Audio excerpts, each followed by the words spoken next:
Why Africa is Africa. This is about why Africa is how it is. Why is Africa how it is? Why is Africa so different from all other continents? Well, Africa is a wonderful place. Africa is a beautiful place. Africa has beautiful resources. Africa has very fertile soil. Some people try to talk of racial superiority, but there's no such thing as racial superiority. All there is knowledge. What separates two people from each other is basically how much knowledge they have and how much knowledge they use. Like to knowledge, there are a lot of levels to knowledge. Like when we were going to nursery school, they taught us A, B, C, D. They taught us how to count. That's the first thing you teach children. So that's the basis of knowledge. So we now usher children on to subtraction, addition first, then subtraction after. We teach children how to form words. So knowledge is gradual and knowledge builds up. Now, the difference between basically two people, why some people are successful, there are a lot of factors. Some people can inherit wealth, or some people can be lucky, or some people can work hard and achieve wealth. But knowledge, as the Bible will say, is the principal thing. Knowledge is so important because knowledge teaches us about life and how life works. But you can't really force everybody to have knowledge. Some people are satisfied with the knowledge that they have. Some people are just satisfied with what they have. It's like a child being satisfied and clapping for itself because it has learned how to count one, two, three. And the child says, I don't need any more than this. So that's what really separates people from each other is some people seek higher knowledge and some people are just satisfied with whatever they have. And in life, we know that the more you have, the more it shows what you have.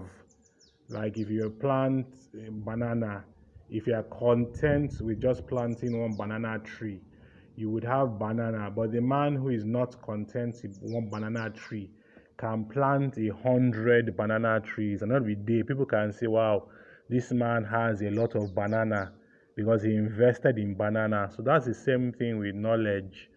Knowledge is something you invest in.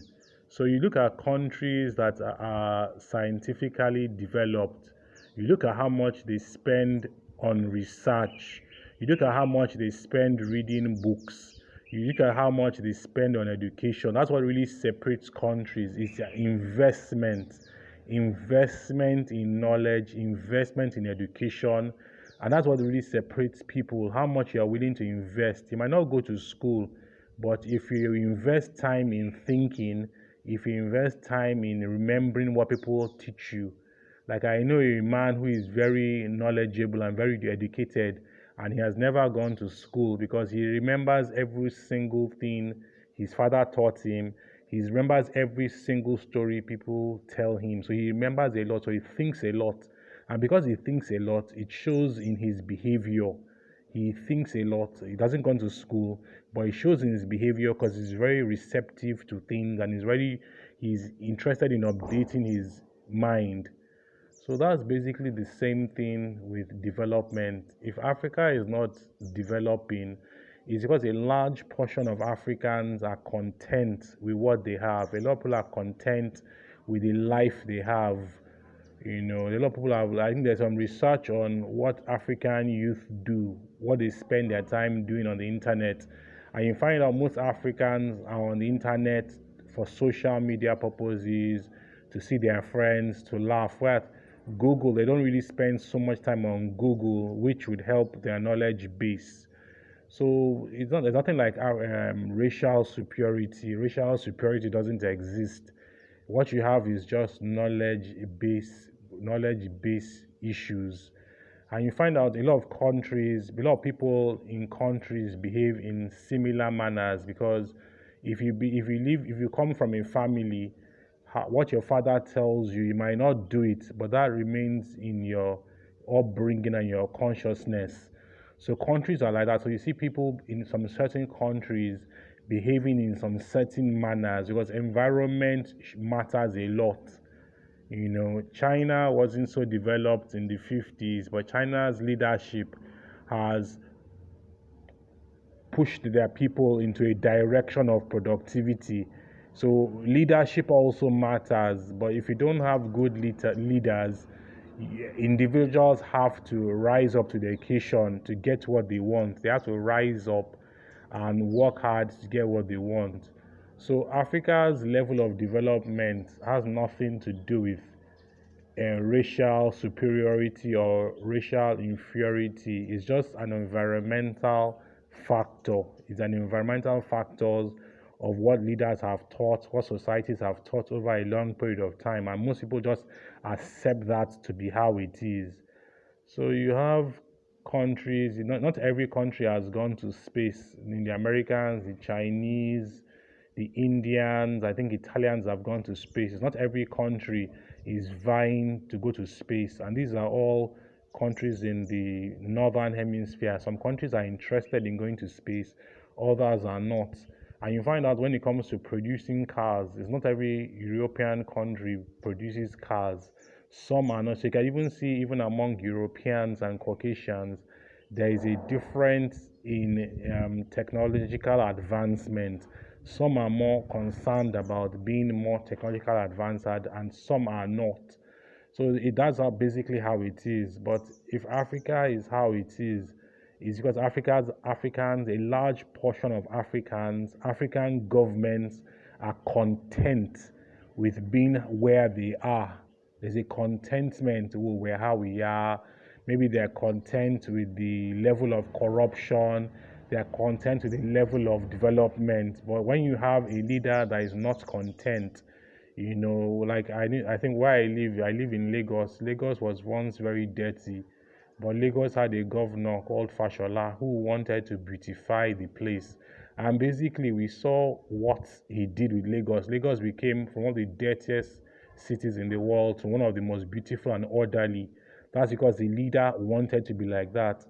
I was not a fan of Fashola when Fashola was in government, but I appreciate his neatness and his tidiness.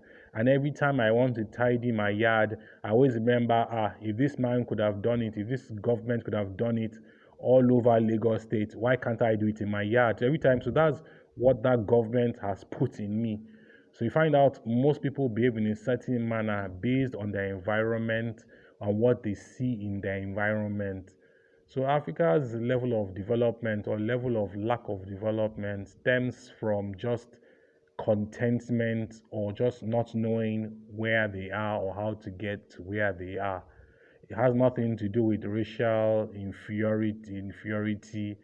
It's just there's no leader or person to awaken the technological advancement in Africa. It's just, everybody needs a little person to give them a push, or a little person, a little encouragement to point them into one direction or the other. You need catalysts to point you in the right direction. So I think Africa hasn't received the right catalyst or enough catalysts to push Africa in the right direction. So that's basically why Africa is, because of the investment in knowledge on the part of a lot of Africans is very low. There's a lot of low. Africans are just probably maybe happy-go-lucky, things will get better, or this is how it is. But if you look at people like Michael Jordan, how much they invested, you look at even Vinicius Jr., how much he has invested in scoring. So, to change your life or to change your environment, you need to invest a lot of time on yourself. I need to invest a lot of time on your work. But if you're just looking for money, money just makes you want to just invest time on an opportunity you didn't create. You're just trying to enter a groove you didn't create, and that doesn't really take so much work. So for Africa to develop, it's going to take a lot of work to understand. To get to the next level, you have to be discontent. You have to be discontent. You have to strive for more.